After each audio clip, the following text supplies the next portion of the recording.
사도행전 11장 19절에서 26절입니다. 교독하겠습니다. 때에 스데반의 일로 일어난 환란을 인하여 흩어진 자들이 베니게와 구브로와 안디옥까지 이르러 도를 유대인에게만 전하는데 그 중에 구브로와 구레네 몇 사람이 안디옥에 이르러 헬라인에게도 말하여 주 예수를 전파하니 주의 손이 그들과 함께 하심에 수다한 사람이 믿고 주께 돌아오더라.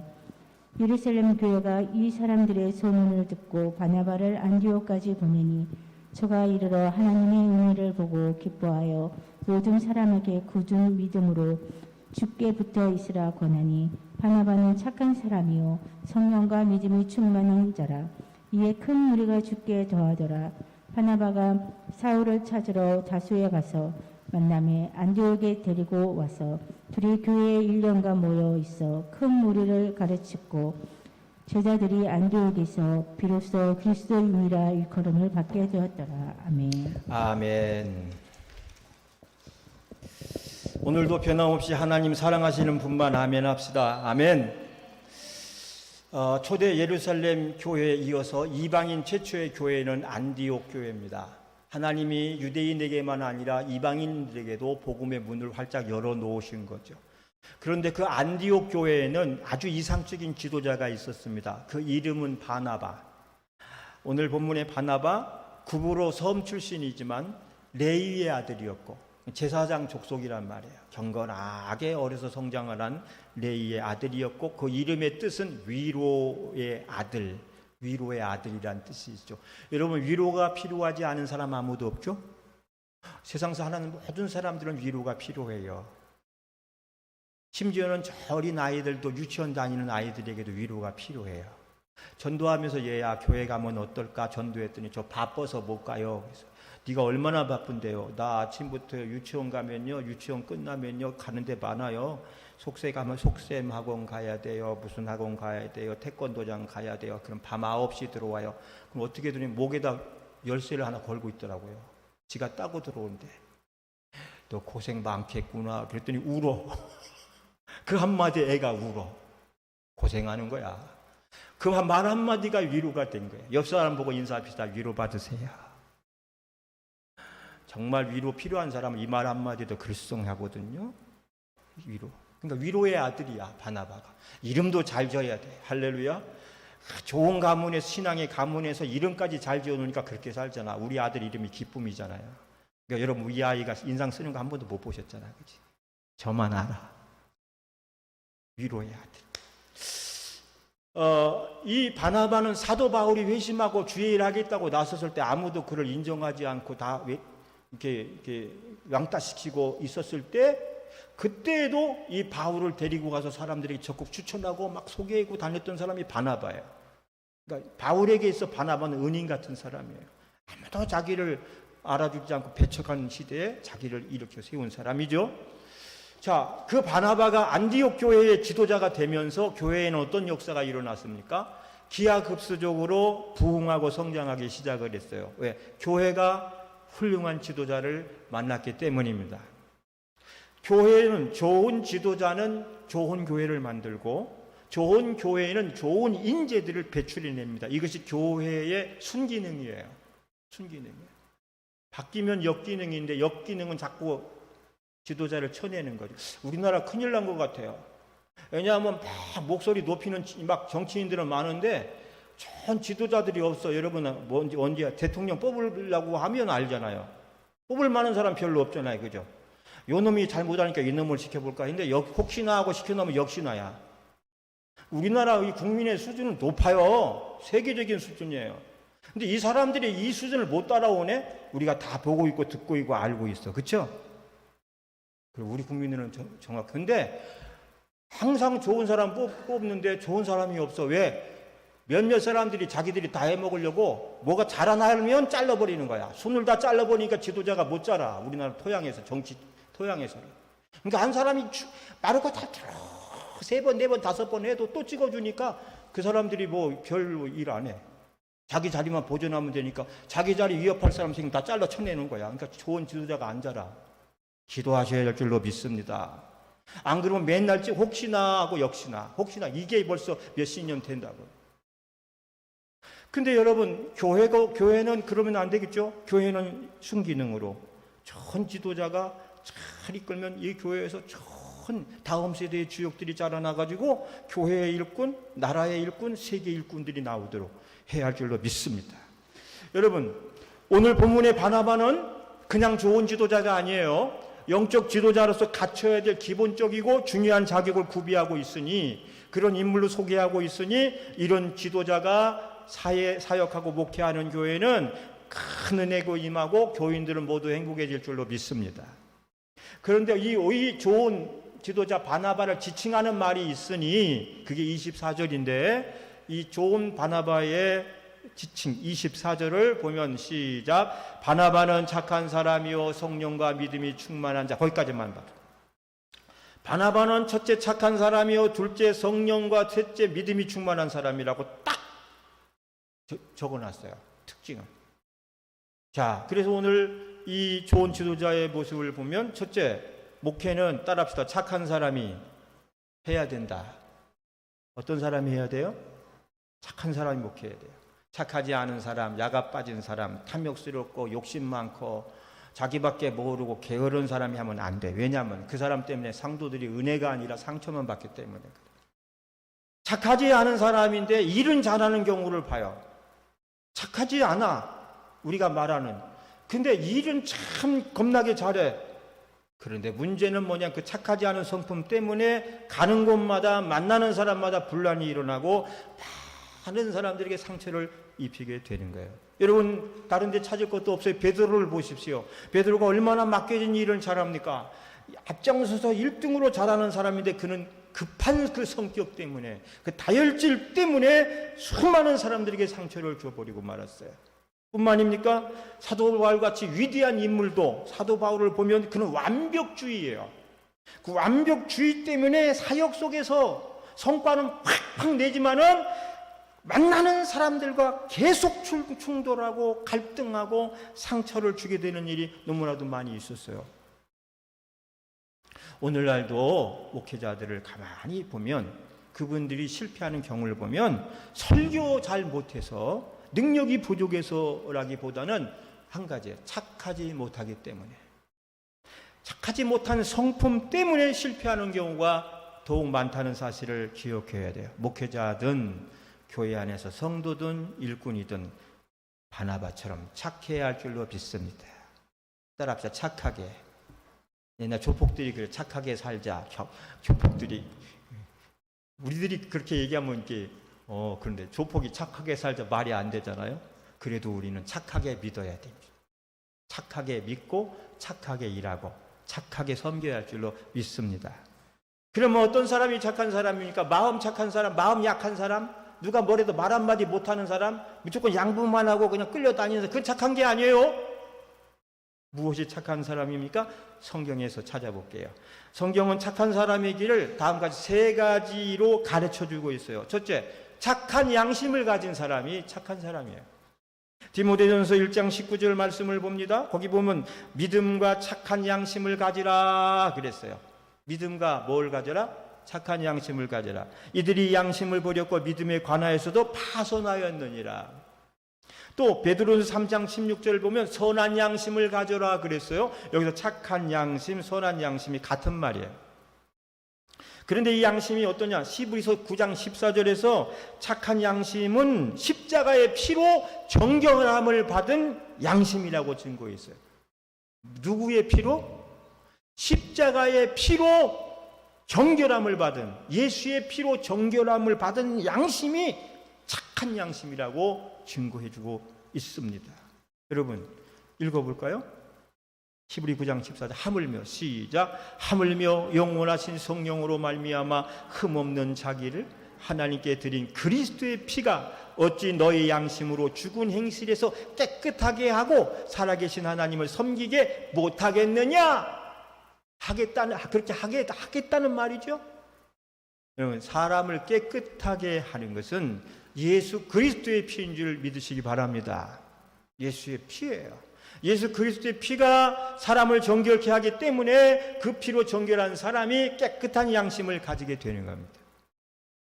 여러분, 이 세상에 예수의 피 아니고 도덕적으로 윤리적으로 착한 사람이 얼마나 되겠습니까? 옛날에 운동권 출신들, 진보주의자들은 생명이 뭐냐? 도덕성이었어요. 도덕성. 그냥 막 군사정부에서 막 그냥 부정하고 부패하고 그냥 막 이런 막 금권 무슨 그 사람들에 비하여 운동권 출신들, 또 사회주의나 이런 그 진보적인 사람들이 생명이 내곡이면 깨끗한 양심이거든요. 도덕성이거든요. 근데 어떻게 됐습니까? 그 사람들이 어떻게 해가지고 정권을 잡고 그 사람들에게 권력이 들어가니까 그 사람들 그렇게 이 도덕성을 강조하고 우린 깨끗하다고 막 이랬던 사람들에게 권력 들어가니까 금력 들어가. 별 오만 가지 욕심이 다 들어가. 오히려 그 사람들이 우리가 군사정부 때 했던 사람들보다 더 많이 부정부패하다. 다 감옥 갔잖아요. 우리가 눈으로 봤잖아요. 대통령 했던 사람, 대통령 비서실장 했던 사람들이 다 그렇게 되어버렸어요. 그러니까 인간이 깨끗하면 얼마나 깨끗하냐. 도덕적으로 윤리적으로 그 착하다 얼마나 착하냐. 얼마나 되겠어요. 다 사람에게요 힘이 들어가면요, 힘이 없으니까 못 해먹지요. 힘이 들어가면 다 해먹어요. 제동 걸 게 없어.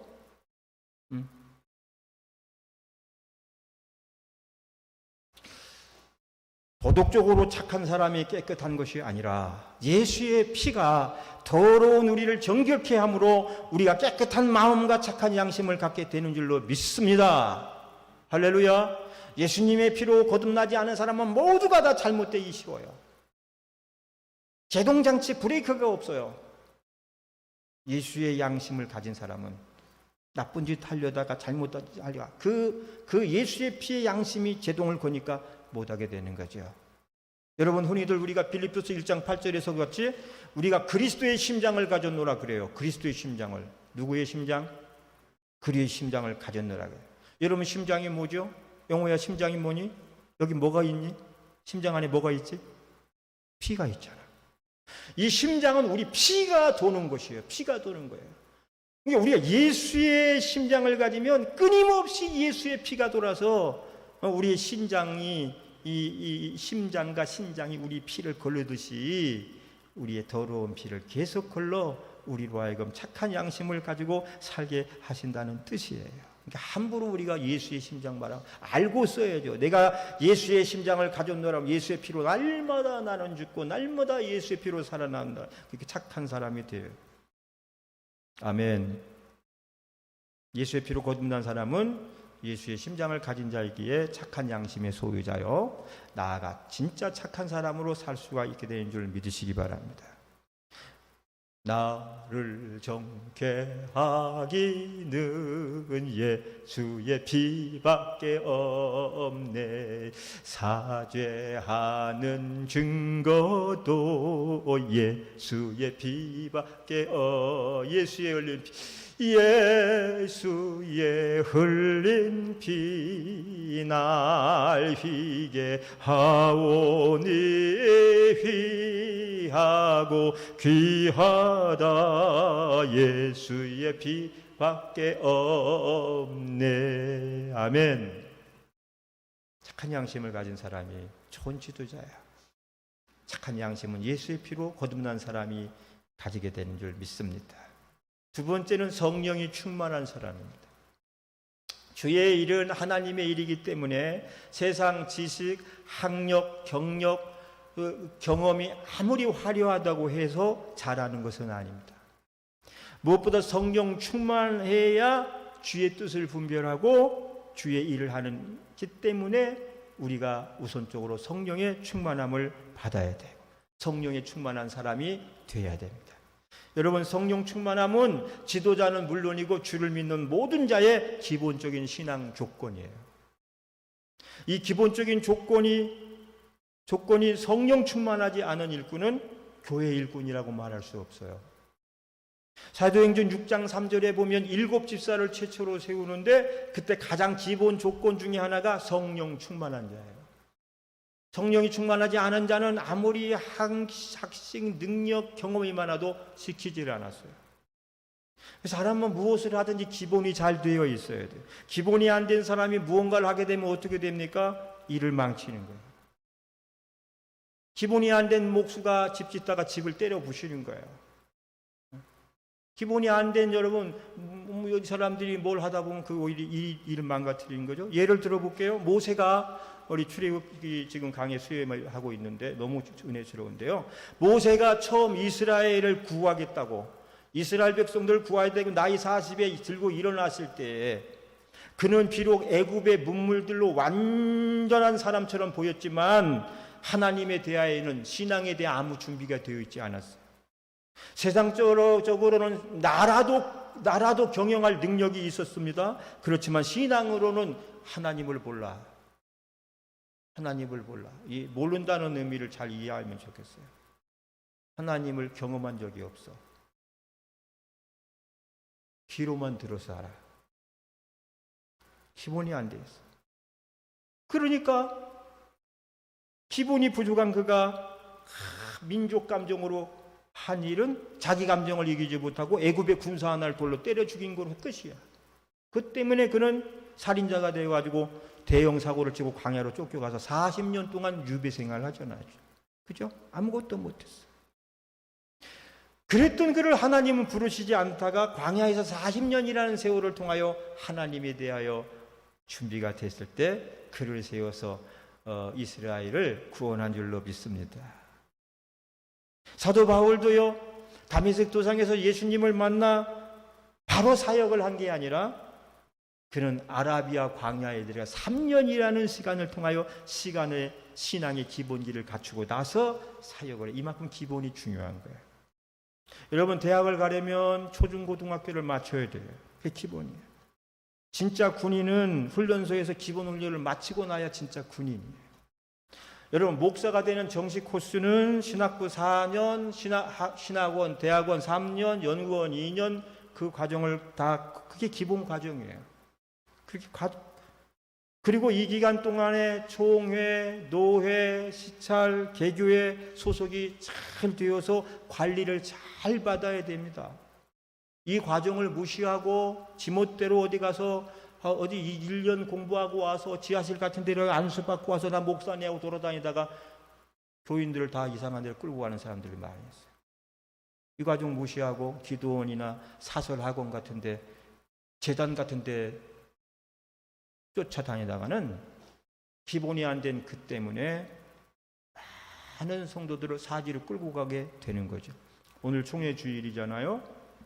이 총회 주일에 교회가 총회나 노회나 시찰에 가입되어야 하는 이유는 노회, 총회, 시찰을 통해서 건전한 목회를 하는지 안 하는지를 검증받고 살핌을 받을 수 있기 때문에 그래요.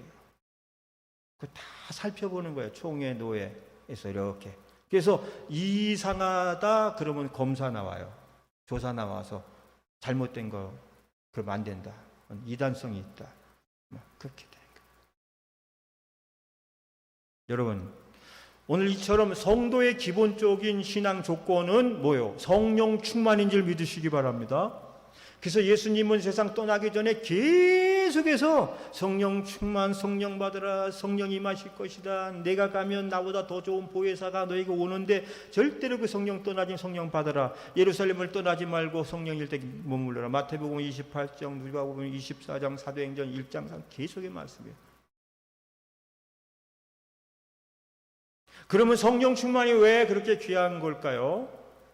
첫째, 능력의 사람이 되기 때문에 그래요. 성령 받으면 능력. 여러분, 사람이 가진 능력은 한계가 있습니다. 또 사람이 인내하는 것에도 한계가 있어요. 우리가 행동하는 모든 것에 제한을 갖고 있는 것이 연약한 우리의 육신이에요. 다 제한을 받아요. 그러나 성령 충만 받으면, 성령의 능력이 함께 하시면 사람의 연약함을 초월해서 하나님의 능력이 나타나서 그 능력으로 주의 일을 성공적으로 마칠 수가 있게 되는 줄로 믿습니다. 근데 능력 중에서도 가장 큰 능력이 뭐예요? 막 그냥 병 고치고 예언하고 방언하고 막 그거보다 더 좋은, 더 큰 능력은 뭐지요? 자기를 지키는 능력이라고 말씀했어요. 자기를 지킬 줄 알아요. 너희가 지킬 만한 것보다 내 마음을 지키라고 말씀했고, 너희가 성을 빼앗는 자보다 내 마음을 지키는 자가 더 큰 자니라고 말씀했어요. 그러니까 중요한 거예요. 일제시대 1900년 초에 한국교회를 크게 부흥시킨 부흥사 중에 김익두 목사님이라고 있었어요. 원래 깡패였어요. 깡패 목사. 그가 목사가 되니 황해도 그 안악골에서 얼마나 유명한 불량배 깡패였는지 5일장이 서잖아요. 5일장이 서서 장터로 사람들이 갈 때에는 성황당을 건너면서 꼭 빌고 가는 게 있었어요. 뭐라고 빌었을까요? 오늘 장에 가서 그 깡패 김익두를 절대 만나지 않게 주십시오. 그러고 돌 올려놓고 갔다고요. 얼마나 못되게 그렇으면. 그랬던 그가 선교사의 이 전도를 받고 예수를 믿고 너무너무 좋으니까 부구장을 만들어서 장터에 나가서 부구장을 보도록 어떻게? 깡패 김익도는 죽었다. 자기가 죽었다. 예. 깡패 김익도는 죽었다고 부구장을 써서 다 돌렸어. 그 자기는 과거의 깡패는 죽고 이제 새로 거둬놨다 그런 거죠. 근데 사람들 중에서 그가 정말 변했는지 안 했는지, 진짜 죽었는지 안 죽었는지 궁금했어요. 그래서 어느 날 장터에 가가지고 노인 둘이서 그 김익도를 보고 기다란 곰방대 담뱃대 있잖아요. 이 담뱃대를 쭉 내려가지고 불을 딱 붙여가지고 김익도의 코 밑에다 닦았더니 사정없이 빨아냈어요. 김익도의 코로 그냥 담배 연기가 막 올라가니까 매워서 견딜 수가 없었어요. 견디다 못한 김익두가 승기를 팍 내면서 이 노인을 번쩍 들어가지고 한 대 치려고 이러고 있대요. 노인이 황급히 막 소리를 지르면서 아이고 사람 죽네 저 깡패 김익두가 죽었다더니 죽기는커녕 살아서 사람 칩니다 막 그런 거야. 사람들이 막 몰려와. 그러니까 들어가서 한 대 후려치려고 했다가 내려놓고 내가 아직 덜 죽었구나. 그러면서 내가 아직 덜 죽었구나.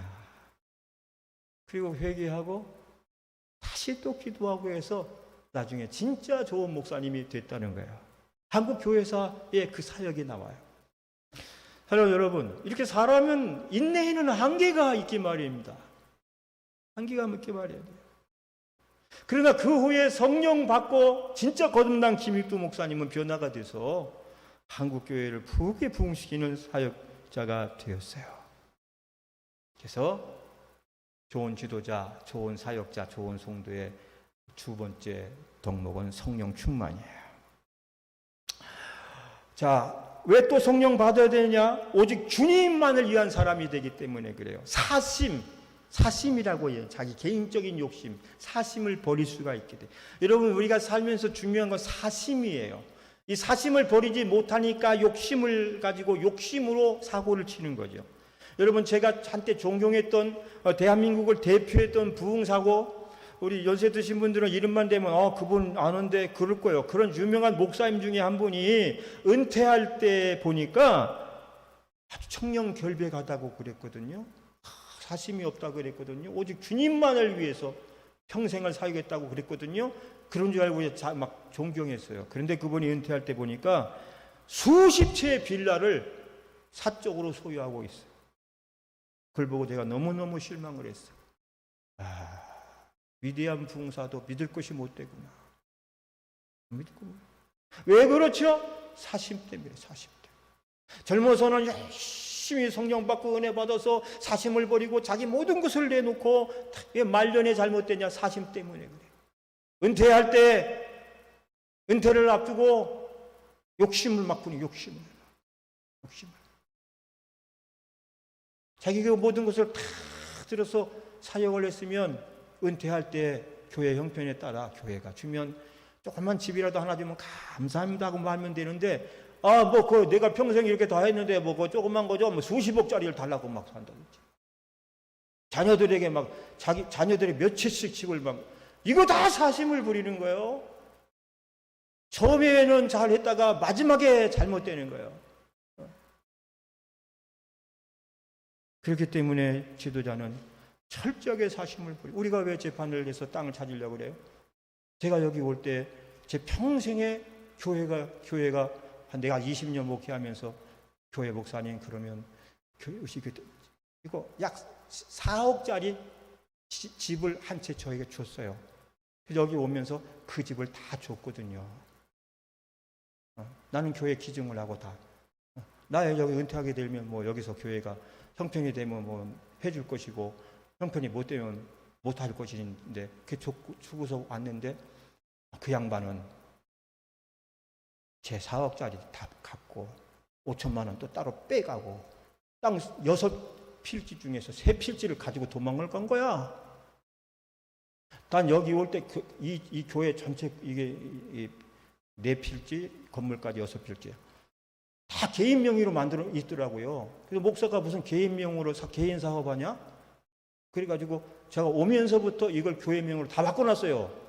김용곤이라는 이름은 김자도 안 들어갔어요. 여기는 다 교회 겁니다. 할렐루야. 여기서만 그랬나?